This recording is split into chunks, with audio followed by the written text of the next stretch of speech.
That's one of the things which when I see a recipe anywhere online, Uh, uh, and most of these recipes are Western Yeah, recipes. mhm. They all of them they have sugar in it, and I can't fucking no. No, you don't yeah, put fucking sugar in the fucking bread. Well, they put that's sugar in right. everything. That's Now, the Southern way. if you have not noticed, we are now live. We are live and we have bread. Hi, guys. Yes. Welcome, Moral Officer Gran, watching us out there in the world. Gran, how are you? Says, hello, hope you are No, doing no. good today. Yes. That Do is not correct. ignore my rant about the sugar in the breads. Yeah, you don't need sugar and bread, you just leave that out. There are many more recipes for bread out there. Now, welcome everybody to another magnificent episode of Terran Tuesday, where today we are actually going to dive into plotting or lack thereof, and we're going to explore our wonderful experience authors' minds here as we see how they get things done. Both of you have published a litany of novels, well, books, novels, the difference between them. We can discuss that later. Black Knight, you're always constantly publishing all Yeah. the time. And let's start off with you, Black Knight, because I think we're just bypassing introductions here. But we're going to start off with an introduction. Then you can take us away on how you plot your stories or how you don't plot your stories and the reasons behind those methods. So, Black Knight, how are you doing today? What's new since we've Uh, seen you? well, I've been battling some like a cold for the past 3 days. Think um, I'm over it. Bar the occasional sniffle here and there. Um, and for the most part of the like, well, let's say half the week, I was not able to write as much as I do usually. So what I did was uh, kill a lot of the edits that I had planned on doing the Tuesdays, mm, which will leave me with some extra Tuesdays that I can uh, write, actually write instead of doing edits. So that's what I've been doing. I wrote another chapter for um, tomorrow's Substacks Warrior Wednesday, Wow. which will be, as you know, part two of the new novella, which is the second novella in the Wandering Whisper series. First one was called The Winding Road. This one is Wind of Translation. So this will be the second chapter. So at least I did that, and of course worked more. I did more work on the 8 Star Shuttle book. So that's what I've been doing this week. Nice, nice. And See? and how do you plot out your stories? Like, why don't you take us along with that journey? Uh well, that depends. If this is going to be a serialized short story, a short novella, or bigger series of books. Tell us about your books, because I'd assume those would be probably on the more complex side. You got a lot to juggle with that. Yeah, well, it like all things, it takes time. Like this is the stupid answer. But yes, I'm joking. I'm not. But the thing is that you need to do your homework. Uh, you can't at least I can't start plotting until I've done my research. Because if you do not do your research, like at least the basic research, when you start plotting, you'll experience problems. You'll have like issues popping all over, and then you'll spend more time and more energy. And it's basically the two things that you'll need to actually write the fucking thing, time and energy. So the sooner you get the research out of the way, the better. So it's you have like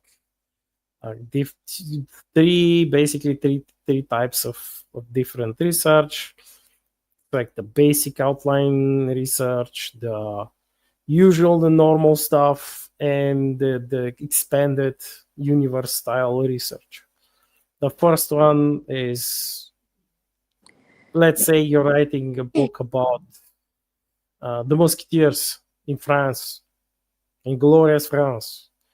Well, you need to at least read something like some basic stuff about the Musketeers, and maybe some like basic stuff about the period. Know something about how they fight. Maybe know a few cool French names of the period, like more widely used French names.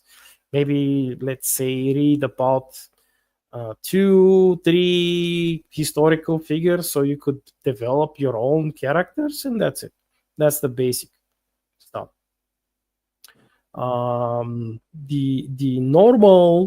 The standard research is then to upgrade over that and read, like, find something, let's say religious literature, read about some important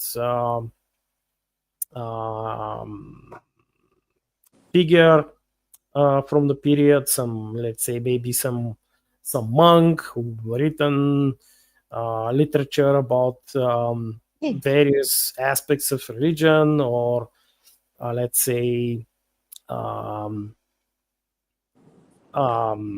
I don't know, maybe one of the first scientists who developed something like some basic chemistry, or they calculated something, maybe, I don't know, something interesting that you could add additional flair to your to the plot. And then the final boss, let's say the final beast in the research is, before you start plotting, is to seek out like very hard to find, but ideally suited to fully fleshing out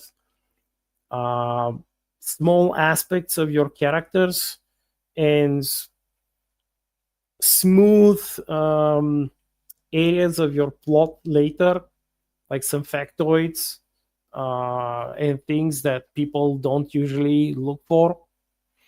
Let's say, there was like this queen who had a double, and the double was actually the double actually killed the queen and replaced her because the double was so good. And then the double found, like, she had to keep up appearances, so she find herself a double, and the double was actually the sister, like the illegitimate sister of the real queen, but she was like abandoned somewhere to some like church in a distant village in France, and it's like something like that. It always captivates the imagination of the reader when you add things like that later on when you're plotting. So yeah, this is like the concrete basis, like the foundations upon which you begin to plot. So I'm sorry if if it may be like it may sound tedious or boring to some, but No, it sounds good. that's how I do it.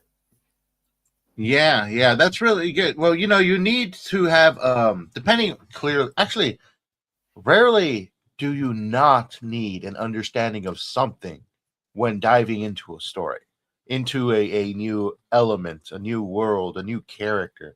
All of them bring something different. Like for instance, if you're trying to create a character who's, let's say, is a bit of a backwoods yokel, that in itself has its own dialect, its own culture that Yep. goes along with that can easily be skewed. I think actually a better example is something that I've seen in multiple stories. This is something that I've seen in multiple stories where a character is roaming through the woods and they create the whole, snapping of the twig, something Mm, beyond the eyesight is approaching. yeah. And out of the brush, multiple times, it's been a moose. And anybody knows moose are actually quite dangerous. You don't want to run into them out in the wild. But in these stories, the writer assumes with no sort of homework done whatsoever that a moose is some cute and cuddly dog-like creature that you've pet, so there's this aspect that just rips anyone who knows the danger of a moose, or at least threatens to rip them, out of the story. So clearly a gigantic portion of plotting is that homework. You need to know what you're writing about. And the difficult part about going into a new subject is you don't know what you don't know. But with that said, R.H. Snow, how are you doing since the last time we seen you? And are you one to plot or not to plot? Well, I'm doing fantastic, and I kind of talked to y'all about it before. I have baby goats in my house right now, and I've already had one. Y'all heard him last time. Well, I just got him raised up and got him sort of out to where he's got a little girlfriend now, and he's playing in the yard.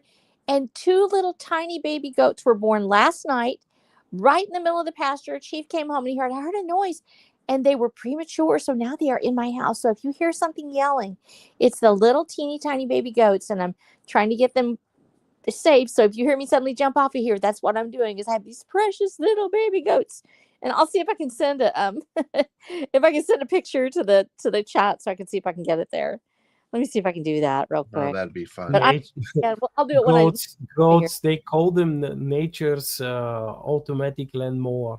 Yes, they are. I put Milagro in the front yard, and he's munching down grass right now. But so it's made it a little hard to actually write, but it actually pushes me in a different direction. So interruptions and things like that. If you're a plotter, now I'm a really weird mix of plotting and pantsing. I like to make my basic outline, which I already have. Like I said, I've got a at this point that thing is like 70,000, 80,000 words is just my arc for this whole story. And so it's very detailed about the things that have to happen in order for the story to end the way it's That's going to. the main arc, right? Yes, the main arc Yeah. is about 70,000 words. So it's a novel unto itself. And for me, one of the hardest things I have to do is I have to make sure that there's a certain ending that has to take place. It cannot deviate. That is the ending that I saw when I first started the story, and that just came to me. I didn't go, "Hey, I think I want it to end this way." I knew what the ending was. I had to get there, and there's little islands in the way. I talked about this before. I have what I call the island method, which is I can see the scenes in my head, the major scenes. Usually, they're actually centered around music that I love, like Stravinsky's Firebird or Musorgski's uh, Musorgski's. I cannot say his name. Night on Bald Mountain, Rimsky-Korsakov. I love all of those works, and so we'll have these epic soundtracks playing in my head, and I write scenes to fit with them, and that helped me with pacing. Well, so I have the scenes already in my head. I can see them from a distance. They're way over there, but I know exactly how they're supposed to go. But I have to go from island to island, and all I have is this little boat, and I really don't have a map. So I have to let the little boat catch the drift, catch the thought that's coming through, and we skirt along with that until we get to that scene. And so for me, the plotting part, which has been done previously, it is really based on an intuitive sort of, here was this scene and I saw it in my head. It just came to me. And I know that they all go together to create this story. But now I have to go from point to point. And that can be really intimidating, because if you've ever actually gotten in a boat and tried to steer it in a direction, you don't know where the currents are sometimes. You don't know where something will sweep you away, or an eddy will take you off in a different direction, and you're still trying to go in this other direction. But doing that intuitively, where you're saying, I'm going to follow basically along with these characters. I'm trying not to oversteer them too much, because it feels forced when we do that to our characters. I let them find out how they're going to do something. So these challenges come up and they're really extraordinary. Sometimes I can't figure out how I would do it. I can't figure out how I'm going to write it. So I have to let them wrestle their way through it. And most famously, when I was writing, actually it was Six Gun Shiva. It was my second book, and I already knew how I wanted it to end, but I wasn't sure how they were going to get there. And it took me almost 2 months to go through one scene. I stopped and I was filling it out, and I'm writing it down, and I was like, they got here and I don't know what happens next. I have no idea. They showed up and there's this wonderful scene, and they're actually with the cattle, and Rose and the Watcher, and he's going to eat some meat, and he's going to go out here and hunt this little calf, because you don't take down a great big cow and eat it all by yourself. You take down usually an 8-month-old to something like that, and that's usually how that's at slaughter age, so they could actually transport it and cook it up later. And they were wanting to do that, and they're in this big scene, and they just come on this herd of cattle, and I realized there's a scene where he's going to be cooking up this cattle. And I have no idea what happens at that point. I have no idea what happens next. I just know we're in the middle of a herd of cattle. And so I'm literally trying to figure out what on earth they're doing here. And that's when I realized the Watcher is going hunting. That he's actually out there. He's actually out there trying to figure out how to get this cow. And I'm like, I don't want him to kill this baby calf. I'm not a hunter. I don't do that. But my character absolutely is going to do this. And so I had to go back and I had to actually figure out how he was going to hunt without, he has firearms, but he didn't want to spook the herd, because if you've ever been in a very large herd of cattle, you will know that they're very spooky. And if you shoot a gun, that they're going to spook, they're going to run. And you wouldn't want that if you're trying to stay alive, especially when you have herds like the great herds of the old Southwest, where there's 20,000 cattle in them. And with wild cattle, they can be quite extraordinarily dangerous. And so you don't want to do that. So I spent just like Black Knight said, oh, there's my baby goat. Did you hear my baby goat? Yeah, I heard a little something there. Yeah. Yeah. Oh, there he is. And goats are quite as scary. But little cows, and I've had cattle before. And so I had to research how he was going to do this with the materials he would have, with things that are available to him that he would have been able to practice as a prisoner with no technology. And it had to come up with a way for him to do it. And it's a little bit of a spoiler, but Gran may know if she's read it yet, how he actually manages to bring down this calf. And then there's a whole complete session of fallout, emotional fallout from that, because Rose is not a hunter. She really doesn't want to see this. And so this scene took me almost 2 months to write, because he went and did something that I don't have the knowledge for it. My character was bound and determined to do. I had to go and find a way to help him get there. And that was one. And then the other part is when I get to the ending of a series, because there are three, right now there's 3 arcs, basically. There's actually 4 internal arcs. And the first arc is the Watcher series with 6 books. And then the second one is Wanderer with 3. And the third one is Warlord with 3 basic storylines. And so when we get to the end of the series, there's usually multiple threads that come together to create a very complex scene, and how they're going to escape, or how they're going to get out, or how they're going to do something. And so I will get to a ending scene, and then I actually take a step. I already know what is supposed to happen, but I have to take a step back, and I will literally write maybe just 300 words or something like that, and I'll just stop, because I have to let every character that's alive in my head figure out what they're going to do next.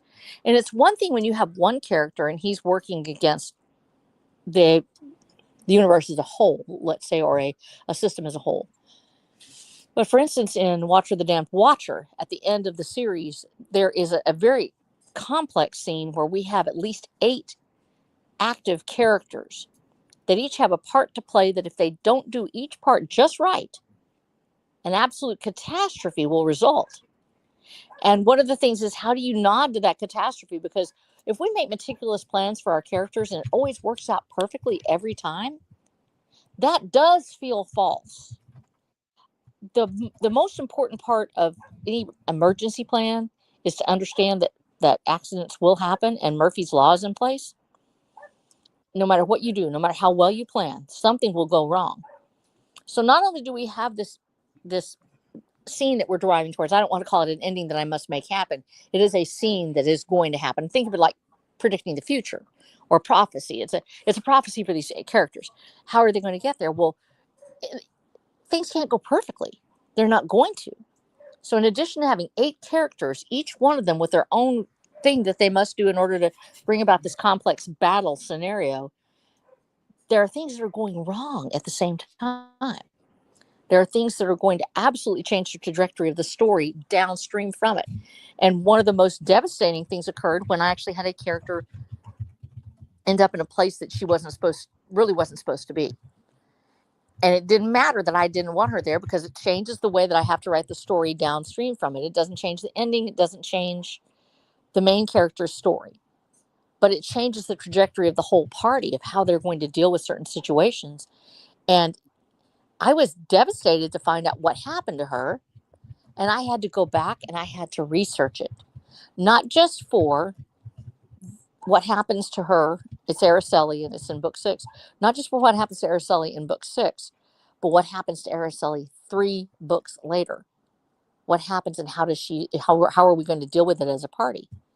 Because the truth is that if we try to plot out everything perfectly, it can feel forced. It can feel like we're trying to push a scenario. We use in TTRPGs, we talk about it, especially at railroading. It's called railroading, where you want you've seen this where you have a party of. I know what I'm talking about. That we're going to make this thing happen no matter what. And if you're if a character that's one of your players goes, I want to explore that tower, you go, the tower blows up. You have to keep going, and it's. I can give you a ton of examples as a DM. Yeah, go ahead. Tell people what railroading is, because this fits what we're talking about. So I mean, there is extreme railroading and there's like a minor railroading. So as a DM, your job pretty much is to tell this adaptive story, which it's not actually only your story, it's the player's story. And so you have to do additional, you have to place additional pathways for like side plots, side arcs for the players to find. And if they ignore these, you have to be ready to improvise. And basically, if they, as Snow just mentioned, like, I want to see this cool wizard's tower, and the DM says, well, no, it blows up. Well, that's lame. Maybe you could allow them access to it, but they have to earn it. And this is like the good way to like institute just a little bit of railroading. Let's say a gentle way for you to, as a storyteller and as a DM, to inform your players that, yes, guys and gals, you will be able to visit the tower, but it's not ready yet. I mean, it's like the quest has not been built yet, so just like go and explore around the tower, and like a week later the insides of the tower will be ready for you to explore. So that's like the gentle railroading. The extreme, as you said, it's like the tower, it blows up or disappears, vanishes, etc. But it's not good when you do it. It's forced. um Yeah. and the way you can make sure in your writing to that it doesn't feel forced is to plan lot of stumbles and pitfalls along the way of the characters. um even if in case that you have like a character who is a brilliant planner, even with such a character, you have to have these failures, because otherwise it won't be it's like, it won't feel natural to an extent, and you will break the emotions of the reader. I'll give you an example. So in my series, you have Captain Arinza, who is a brilliant planner, is a brilliant commander, is highly intelligent and charismatic, but he knows that he will fail. In fact, part of his planning ability is to make sure that he fails.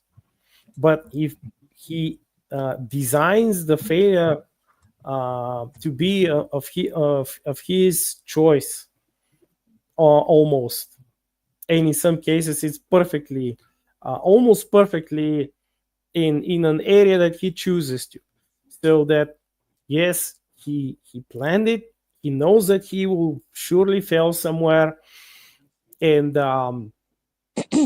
this way he kind of ameliorates some of his losses to an extent. Mm, the problem with this approach is that you need to do extra planning as an author. You need to do also extra writing. You need to show and tell the inner thoughts, and display the planning, the actual planning, like the extra Uh-huh. piece of planning, so that kind of prolongs the plot, like it elongates it. But it's if you do it well, I mean, you don't have to be um, Tolkien level planner, but if you do it well, the readers like it. So there was this case where they were planning to attack a place, a planet, and they made it so that the enemy saw and they experienced exactly what they believed that the heroes would do, and so they were lulled into the face of a false sense of security. The problem was that the Captain Aritza was aware that uh, eventually something would fail because his enemy was capable, and he made sure that there was like a small army backing him up, which was one of the things that some of the enemies did not expect, but their new commander expected it. And so it's like when you plot the things in this way, and the characters, like the enemies and the heroes, when you plot them in such a way, you build them in such a way, you have their character profiles, and you update them, modify them, let's say level them up. You can have this segmented game of cat and mouse, this like uh 3-level chess field. It's You don't have to do too much of it. You just like have a few figures and move them. Otherwise, if you overdo it and you try to plan like 4D chess bullshit, it's then you the author who will fail. And I attempted to do it like many years ago. I failed uh, like over a dozen times, and I gave up. I decided for a more like simplistic way. That's the simplistic way. All right, nice, not bad. Yeah, mucho experience there. And we actually have an old friend joining us, Lily Fields. Ah, Lily, how are you? No. You don't always have to win if you can make your enemies lose. Yeah, Exactly. yeah. That's the way of losing. The Zentari way of losing. They they make sure to um navigate the battlefield in such a way that they lose exactly, almost exactly where they want to lose. They lose exactly what they want to lose, or at least close to what they want to lose. And yeah,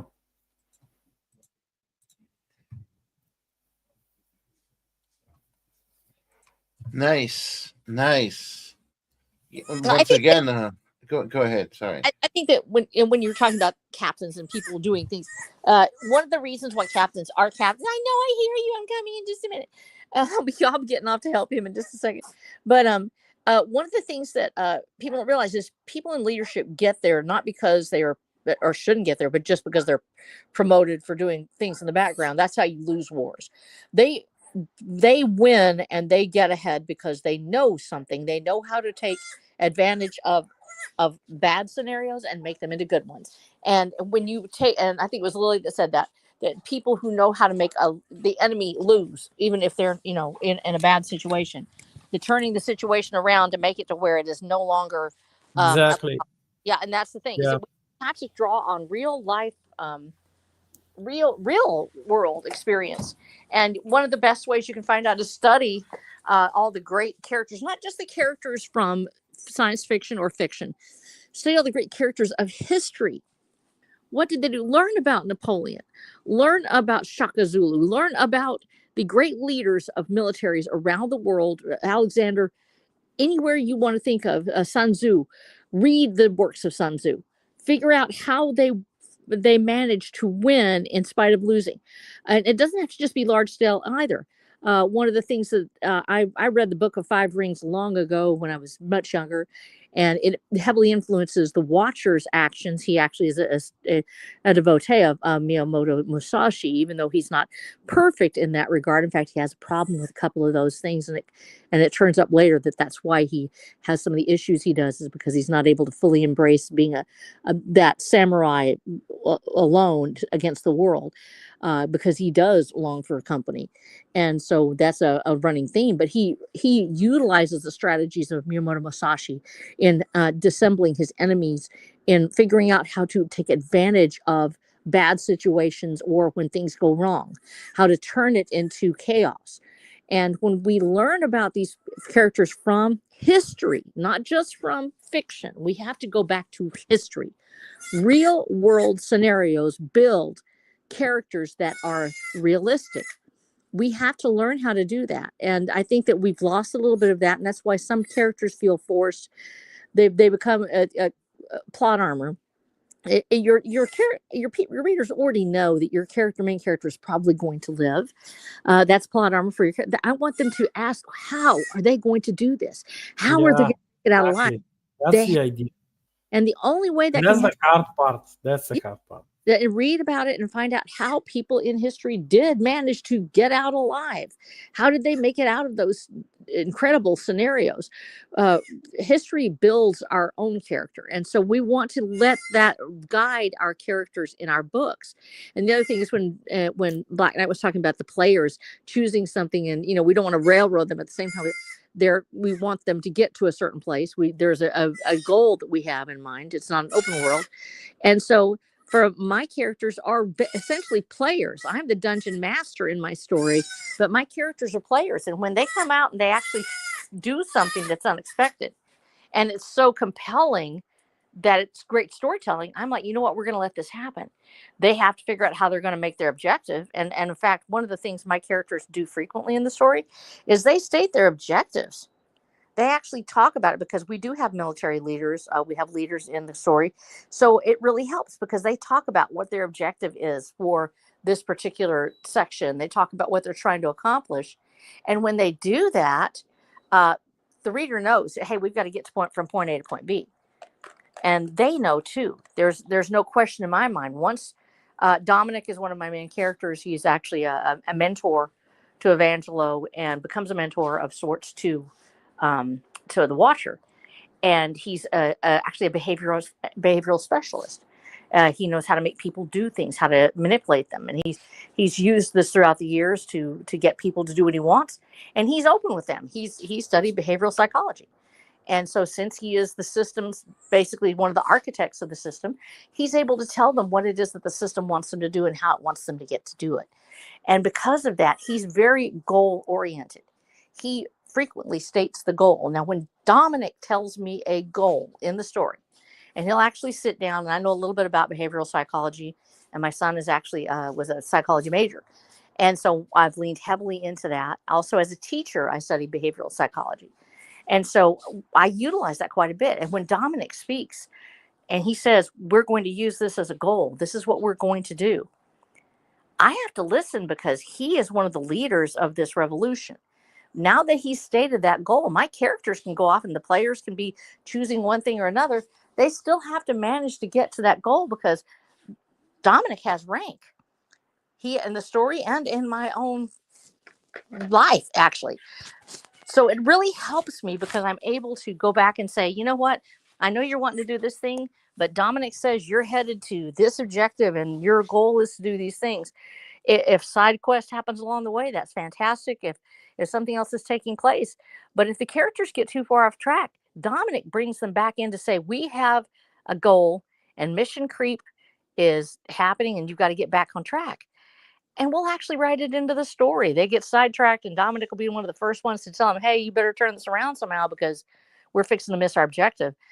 And it's resulted in some great scenes, allowing my characters to be players basically in my dungeon means that I have some wiggle room. They can do something that I would have never thought of, that wasn't something that I consciously came up with for them. And I can still allow it in the story because I've given them structure and guidance in that story because they are part of an organization. So it really does help when you have an organizational setup in your story. I think that it makes a big difference. If you have leaders in your story, they will help guide your party basically towards the best outcome. And it will be more realistic because they are helping people make better choices. Oh, it's basically their job, pretty much. It's if you remember, I have a couple of. I mean, they are all of them are specialists in something in some field. That's why they are recruited by Captain Hines as his crew. But as far as to, let's say, the Space Marine Ulrich von Engelbert goes, he's the most professional military aboard and with the most experience, and he's the weapon officer of the ship. And when he says, when they're planning, when he says something, he's like he's always doing like the nitty gritty, and it's like on the field of battle, in-depth tactical analysis and planning. And when they're planning, when they're plotting, the captain always relies on him when it comes to infantry combat. It doesn't matter if it's on the ground or in space. And when he says that our goal is, like as you mentioned just now, our goal is to, let's say, go to this station, board the station, and kill this guy. I kill that boss, or like steal the files from their computer system, or like hack the computer system and ruin all of their systems, or this and that.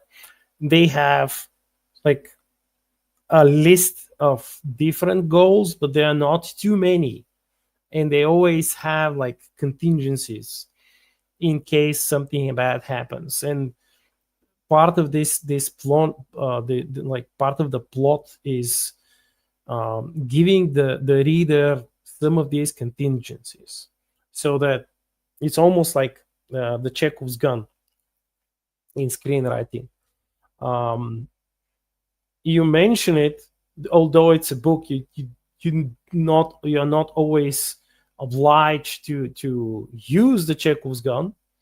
And in this case, like the backup plan, like the contingency plan. But it's good to mention like maybe two of these things. Just mention them, so you're not pulling things out of your ass.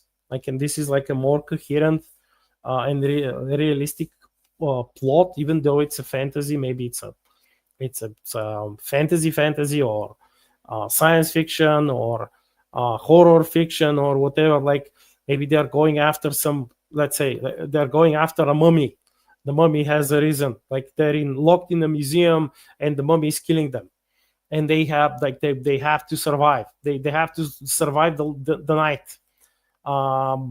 But the mummy can, like when they start moving around, the mummy senses them, and it kind of has the magic powers, and maybe its mummy wrappings can like be alive almost, and drag them, like reach from afar and grab them and pull them towards the mummy, and the mummy kills them.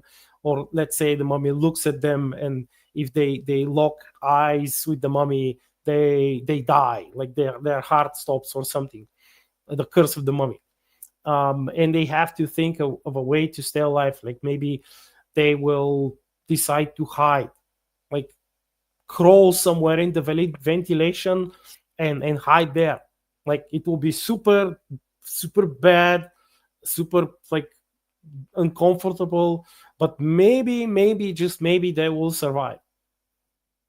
But let's say if something happens with the ventilation shaft and it collapses under their weight, because it's not designed to have like grown humans sit there for hours upon end.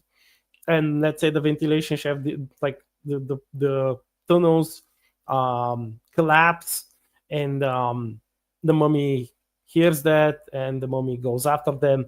They have to have like some sort of a backup plan for this situation. And it's much better if you outline this, like just outline it. One of the characters who has like this idea and says like, guys, what if this happens?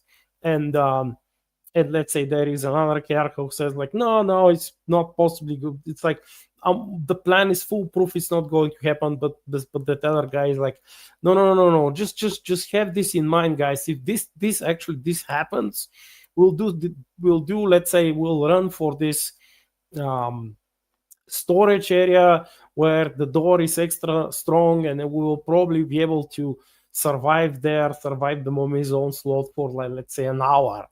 And this is 1 extra hour of life, in like, even if the worst thing is to happen. So yeah, that's a thing which you can do. And especially if your genre allows it, and someone who, like myself, who dabbles more into like military science fiction, because part of Star Shutter is more military science fiction, more on the military science fiction side. I'm kind of allowed to indulge, maybe offer like different variations of the plan if the plan goes, like the main plan goes south. Yeah, that's it's fun, dude. There's a lot there, that's for sure. Lily Fields says, I'm a crazy cow lady. Yay! You're a crazy goat lady. Yeah. That's pretty funny. Cows are super fun. Yeah, they cows. can be. Oh, by the way, do you know the other name of cows? There's got another name. Bovine? Yeah. Humongous grass puppies. Oh, grass puppies. Until they change. Puppies. I have had a crazy cow, not just a crazy cow lady. I had a crazy cow. She tried to come over the fence, and literally she was just bucking and going crazy. And she was one of my favorites. And Uh-huh. she didn't have a young calf at the time. That wasn't it. I don't know what. She just all of a sudden started acting wild. My And I, milk cow is our fourth dog. yeah, well, actually, I just knew that I'm like, you know what? And I did not send her to I did not send her off for meat because I don't do that to our girls. Instead, I had a friend up the road, and I was like, she needs a bigger herd because whatever's going on is bugging her out here. There's something she wasn't liking, and so, so I got her sent down the road along with some of my other girls, and I just kept Cinnabon for my horses. I kept my girl for years, so I had a big old Longhorn cow. And she was beautiful. I loved my Longhorns. But yeah, you were talking about when things go wrong. Failure is another part of when you're planning. You're planning. You don't usually plan Mm-hmm. for failure. You can't really plan for failure. You can if it's a true failure, your everything goes south. There's no hope. So you say, what does failure look like, and how can my characters pull out of it, or do they? Is this a tragedy? This is is it going to affect the end in such a way that people will look back on that moment and go, this could have been so much better, except that he made that mistake back there? If that's going to happen, you have to be able to still carry the story forward where it's not just a giant slog. This this discussion came up, I think it was a couple of weeks ago, when we were talking about Wuthering Heights and The Great Gatsby and other stories. And there's a whole slew of considered to be great literature that comes out of a certain period, specifically because Gatsby always shows up in a what we call the hopeless tragedies, things where just everything seems to go wrong and it's a retrospective that ends badly.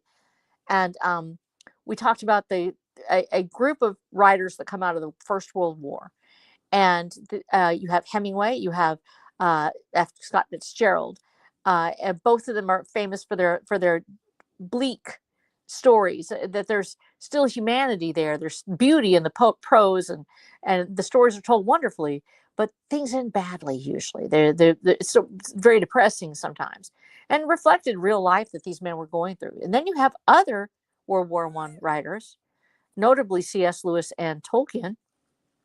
All of these men saw combat. They all went to war, and they each had a different outcome. Tolkien's and Lewis's works are so hopeful and upbeat that they wander into fantasy. And then the stark realism of Hemingway's and Gatsby's works is eventually, as famously, that they kill themselves or they die in the end, and nothing ever seems to get resolved. What's the difference between these two storylines, between men who are dealing with the loss and the horror of war and writing their stories out of that experience? The answer is the spirituality of hope. Whether you want to call it Christianity or you just call that hope that there's something better tomorrow, there is a hope that evokes a rise of glory out of failure. Uh, Tolkien's work famously looks like failure. Frodo has his finger bitten off, it's destroyed, and everything is ending, and it's ending, bad, but still he finds hope in that. Same thing with Narnia, where it appears that all is lost. Hope rising out of the ashes is the key element of uh, storytelling for what we call this a super reversive, or the hopeful storylines that so many people miss and want to read. And it's living in real life. It's awesome when you read a tragedy that's outlined beautifully, and it's going to end badly. But if you're seeking hope and you read those stories and they end badly, it can feel terrible, and especially for a reader that's fully invested. So one of the things we have to do is we have to say, if there is a failure somewhere, what is that failure seated in? Can I give my readers something where they understand, this is part of the life. This is part of the life of the characters. It's not a failure, that ends basically where they throw the book across the room in rage and never pick it up again. And so writing those in, if we're doing that plotting part, and it suddenly veers into an unexpected misfortune, how can we make it into something that is uplifting for our characters? And there is really only one way to do it, and that is our own life experience. If we have experienced such devastation that we feel hopeless when we are writing our stories, it will be reflected. A failure on the character's part will feel like a failure to us. We will write our own experience of what happens with failure. you honestly have to be able to live through a failure and then pull yourself up and out somehow, or go down in a blaze of glory, as in the case of the Alamo, and it turns into a triumph. When we take that chance and we let our characters go do something where we're just pantsing it, when we're just letting them roll, understanding the effect that it can have, the failure that can occur, can actually create a book that is so much greater than just, hey, and there was a happy ending and everybody lived great. The flaws and the failures of our characters can create actual greatness in the story. What elevates a great story from just a rollick or a romp is that element of tragedy and failure and loss rising above all of that to become a triumph. And I think that when we're doing our plotting, it's hard to plot in a slow march to tragedy, like the picture of Dorian Gray, or one of those where you see it happening and you can't avoid looking at it, or if you're talking about Wuthering Heights, where everything goes terribly wrong. I think that we have to be able to know what it feels like to fail ourselves. I think that we have to be able to say, how do you get out of such a place? And we need to be able to write it in such a manner that it elevates our writing. Everything that's plotted out too much to the very finest detail will feel like that's the reason that the stories become predictable. Because if we give every plot line in advance, if we give every foreshadowing the proper, in quotes, treatment, experienced readers know what we're doing. They're looking for Chekhov's gun. And if they see it and it becomes so obvious every time, oh, I see this thing, we know what's going to happen now, then they become bored and they can actually give up on a story simply because we wrote it in too well, that we followed the conventions. And so when we're plotting, we want to make sure that we leave room for random events. Like, you just That was the random event, the goat. the random event is my baby goat crying to the bottle, and I could, if I ignore it, if I just flat ignore it, people are like, why is there something yelling in the background? Feels like when we say, the fact is that, yes, actually, I have just fed this baby goat while I was talking to you, and he's actually standing up. And that's a huge deal because he's premature and he was able to get his little feet on the lily. You know what I'm talking about? When they get their feet on the ground, when they're able to stand up, it's a big deal because one of them, we found them, they were actually lying down flat, which is a very, very bad sign for a newborn, that they were lying down flat and they couldn't get up. And so big deal with that. Those little hints that something good is happening are what we take our story forward with. And with Chekhov's gun, you were talking about that moment where the reader sees it, that has to serve a purpose. It can feel forced as well if the only thing we do is always make sure that somebody sees the item that's supposed to be there. Think of it as framing. We can frame Chekhov's gun with little details and things that don't necessarily drive the whole story towards a singular goal, but instead that enhance the gun itself. We can put it in a place where there's not just the gun on the mantle. There may be a powder horn, and it may not be used, but it evokes somebody else's use of the gun. There may be a flintlock beside it over in the corner. This an earlier gun owner in the house, and they can all be part of that tapestry of what's going on. The characters, if they're doing their job, later on when the reader sees the gun, they won't know which one of those items it was. Was it the flintlock? Was it the powder horn? Was it the Chekhov's gun itself? They figure out which one is Chekhov's gun, and it gives them a sense of triumph that they remember that detail and they go back to it in their head. So as we're writing our stories and we're pantsing, we have a tendency sometimes to roll through, and we don't always go back and read what we just wrote. Always go back and read it again later, and you'll see the pattern develop, and you can actually see your own Chekhov's gun that you missed, where you didn't really notice it before. And you can actually go back and kind of highlight that a little bit and go ahead and couch it in those extra details. So when your readers discover it later, they go, oh my gosh, I remember seeing that. That's where that fits in. That one little detail way back there fits in right here. and that becomes puzzle pieces that they play with and they put together. And especially when you have a long running series, one of my most exciting things that ever happened to me was I had a reader that was and she was actually was on a book club talking about how they'd read enough of my books that they knew that they better pay attention to this one little detail back here, because somehow it was going to fit in with the entire story later. And almost always there are subconscious cues that I have plotted in as I go through. There is a color that I use to indicate that something's special. And there's also a particular event that lets you know that it's actually a foreshadowing. And you probably wouldn't know it unless you've read several of the books. Once they get that, they actually, even though my readers don't recognize it, they know, I know this is important, but I don't know why. And the reason why is because I've actually put a psychological cue board of at least 2 to 3 things that will happen each time there is a major foreshadowing. And there will be certain things that show up that are not overtly obvious. But when my readers go back and they saw the pattern. How many of you have seen M. Night Shyamalan's The Sixth Sense? Oh yeah. Oh yeah. Yeah, I've seen it. Yes, and what actually he did a fantastic job on this for that reason, that the film actually invites going back to watch it again to see if you pick up the cue, and he laced them in so well that most people didn't really get it until there's a final montage that happens when Bruce Willis's character looks down and we see the color again and again and again. It tells us that thing is about to happen. And we realize it. And that snap, that puzzle piece fitting into place is so satisfying for people who love mysteries and thrillers.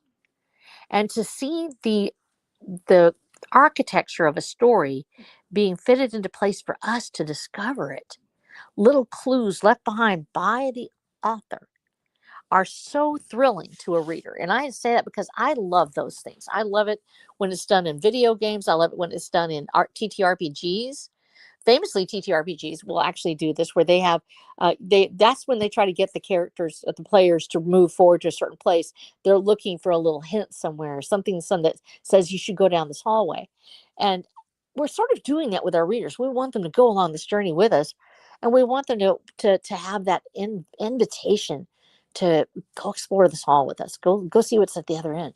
And so when we have the ability to plot ahead, and it's a fantastic thing because I do it, let your pantsing, let your players, the characters that you're writing, add in that little element. Go ahead and let them do what they're going to do, maybe something unexpected. As you're writing that character, go back and read what they just did. At the end of the book, especially if you're writing a series like me, go back and read that whole thing and then go, wait a minute. You'll see where your characters are leaving you clues. Anytime we do the intuitive writing step of going in and just letting our characters write the story, we are actually tapping into a deep subconscious river of our own, of thoughts and images and symbolism that mean something to us.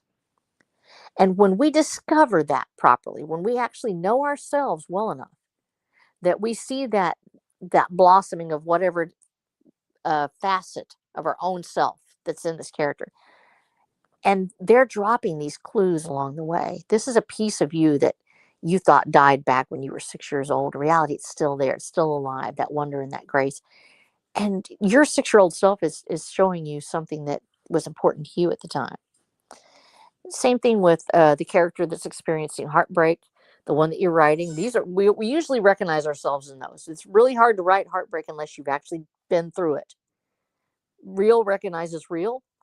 And if you've ever been through a devastating rejection, and you have to go through it if you're really going to write those characters, you need to know what it feels like to be told that you're not the one.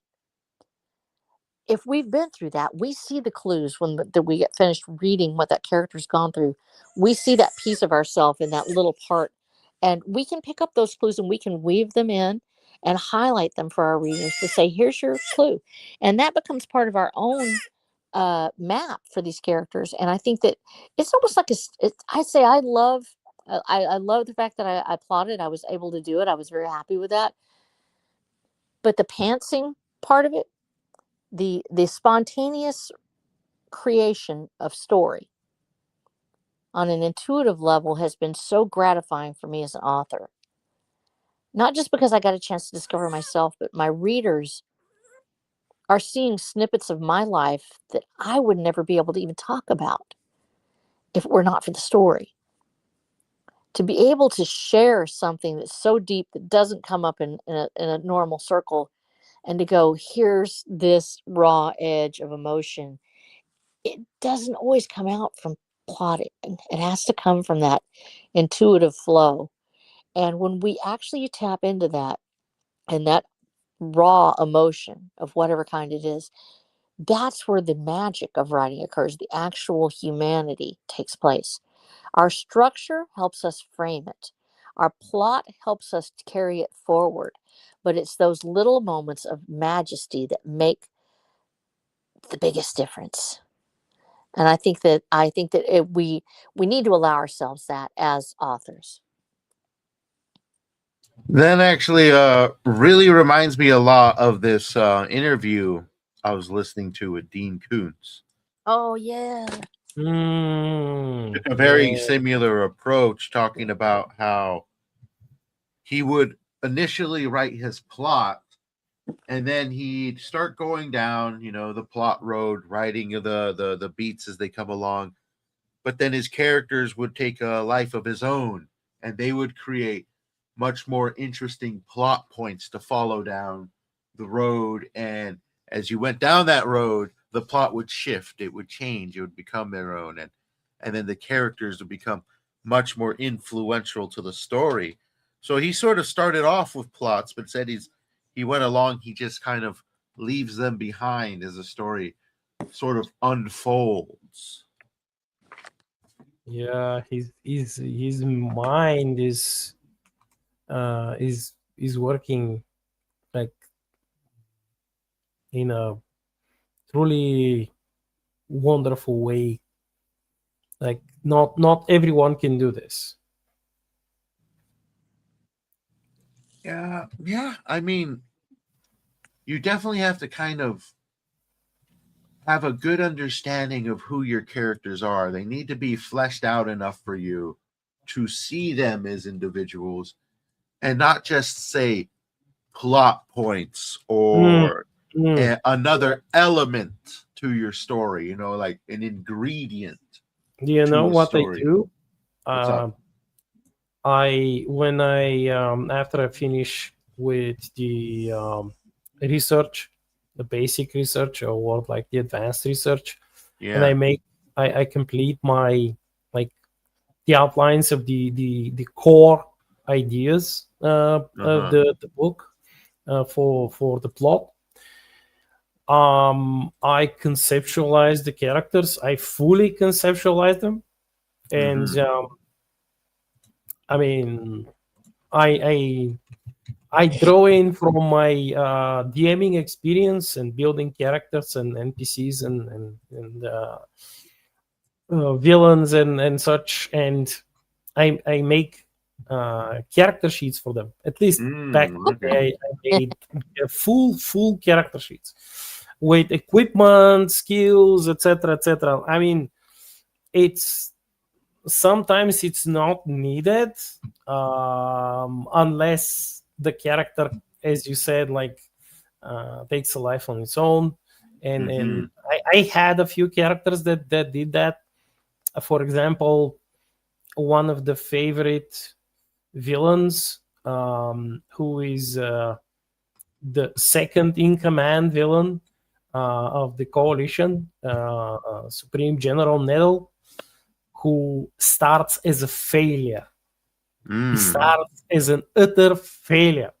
He gets his ass whooped. Oh dear. Yes, if you remember the chapter with Vasilisa and Auric von Engelbert, Yes. where she finds him and she kind of somehow manages to get to her ship, but she gets mortally shot, wounded, and but he wakes up. Ulrich wakes up, and then Nettle gets whooped. Like he's like what's left of the crew of his ship. He loses everything. He loses his ship. He loses the crew. He loses the money, or everything that was invested in the ship, and everything as like credit his command credit with the Tazaran Navy, and he Mhm. basically ends up a washed up, almost like a washed up alcoholic slash druggie on this space station, and he's like taking loans from loan sharks, and he drinks in like some seedy tavern with um, like the lowest of the low, and he looks at them and he sees that yes, this gonna be me. I'm going to be like this alcoholic rolling on the floor like in his Oh, own shit and piss. oh wow. But when Lord Omasa comes to the same station, and he basically drags the entire station to look for suitable crew for his new ship, and he needs failures. Why? Because this is part of the Tazaran way of command. Mhm. The superior officers, they always need failures. Like failures by failures, you mean other officers who are not of the Mhm. same rank but of similar rank, whom they can use as scapegoats.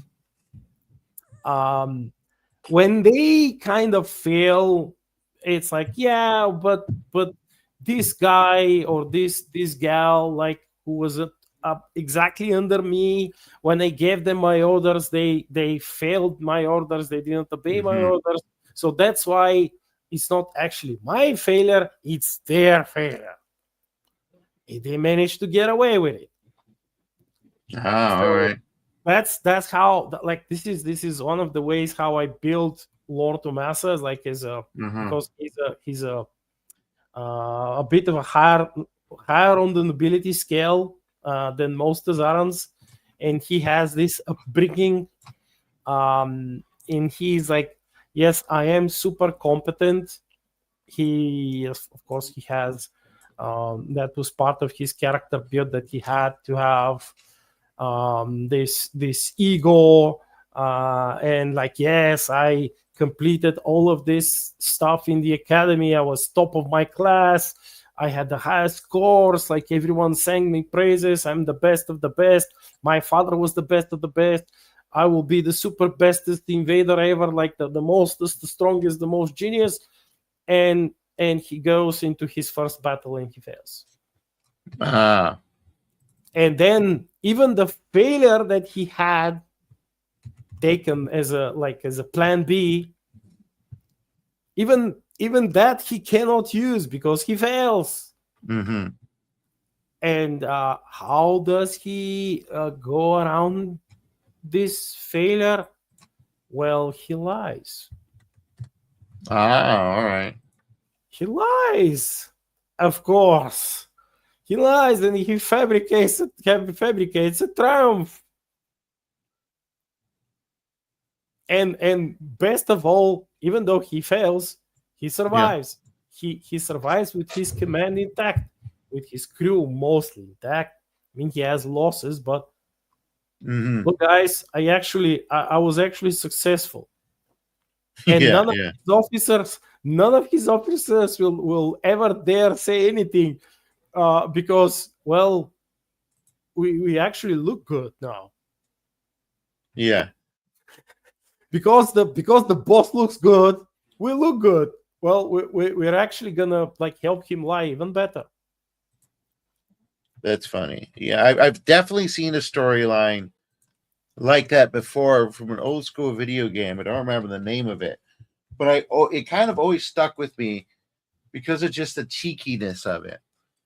And it was where there's this like hero sort of allowed to rest after his death in this like hall of champions, after he died in the midst of this great battle, and he did the finishing blow on the enemy king, saving the day. But and like a century later, a huge curse comes upon the land, and his bones come to life, and he has to go out and save the day again. But the issue is that history was skewed, and he actually wasn't the hero. He was the first person to die in combat in the middle of the opening charge, and just by some circumstance, he was put in this hall of champions.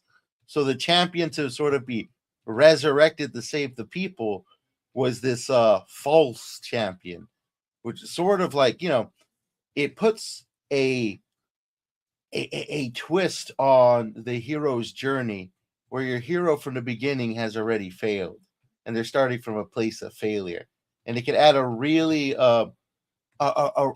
great dynamic throughout your story to add in the layers of character development and world building and drama along the way. And usually those stories, they stick in people's minds a bit more than your traditional stories would, when you take that sort of, I guess, what you call failures approach.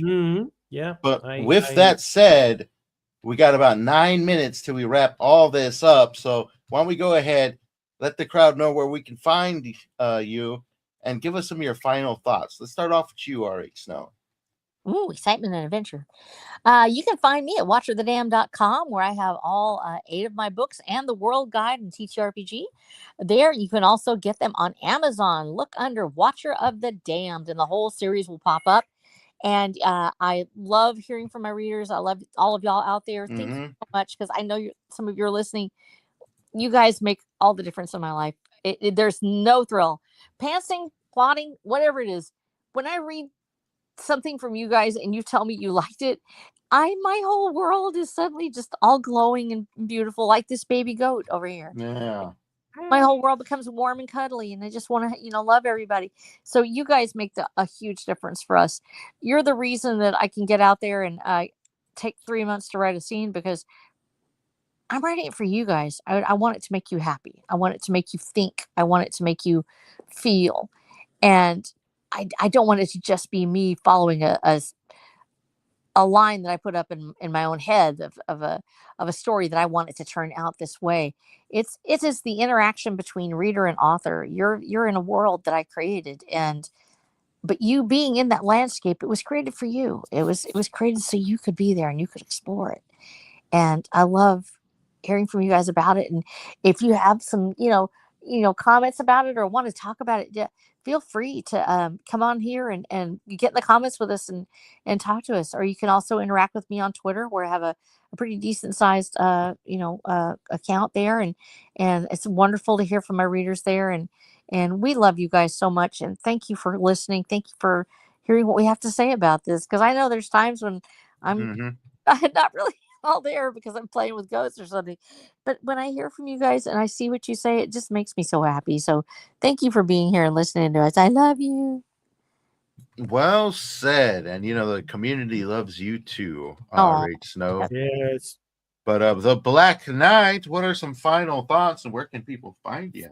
Well, first I will say to Wrangler is that yes, I do remember. I like, that with my brain as it is, I kind of it's quite hard to remember certain things, but other things, they have this like etched place in my mind, and I never forget them. And yes, Lily, as that fake message about the enslaved children, it was something that I've plotted since, for 2.5 books. Yeah, I did plot this, and it was rewarding. It was very rewarding. But yes, so that was one of the things that I wanted to mention, is that sometimes when you plot, you play the long game. especially if Mhm. you have like a longer story format. It doesn't have to be like a huge series, like a serialized story. You may plot some things, like you may drop some like crumbs of clues in here and there. You don't have to be, you don't have to hide them too, it's like so much, but they have to be there, unless you don't want to be your like some like plot twist to be wholly unrewarding when it happens. So that's as far as I'll go. And as you know, you can find me on Substack, which is substack.com, the Black Knight, and there you can read my newest stories and novels that I publish weekly. Sometimes I have poems that I publish daily, depends. And of course, you can go to Amazon, where you can find all of my published books from the Star Shelter series, including the Nice. 2 short story collections, Mandate of Sword and Railgun and The Blood of Tyrants, and some other stuff like Nice. Lord of Bones, for example, the fantasy, my sole so far fantasy book published. All right, nice. Sounds excellent. You can find all that. They should be in the links below. If you're watching this on the replay, give it a giant thumbs up. Share it with your friends. Come back next week. Check it out live. Give us a comment. Maybe we'll reply. But everybody out there, thank you all for joining us. Come join us back here next week. We'll have another magnificent topic. Maybe a guest. Who knows? Who knows what's going to happen in this crazy stream? Woo. But we're going to go ahead and respect your time and let you go home now. You have yourself a wonderful rest of your day, everybody. Mwah. We love you. Have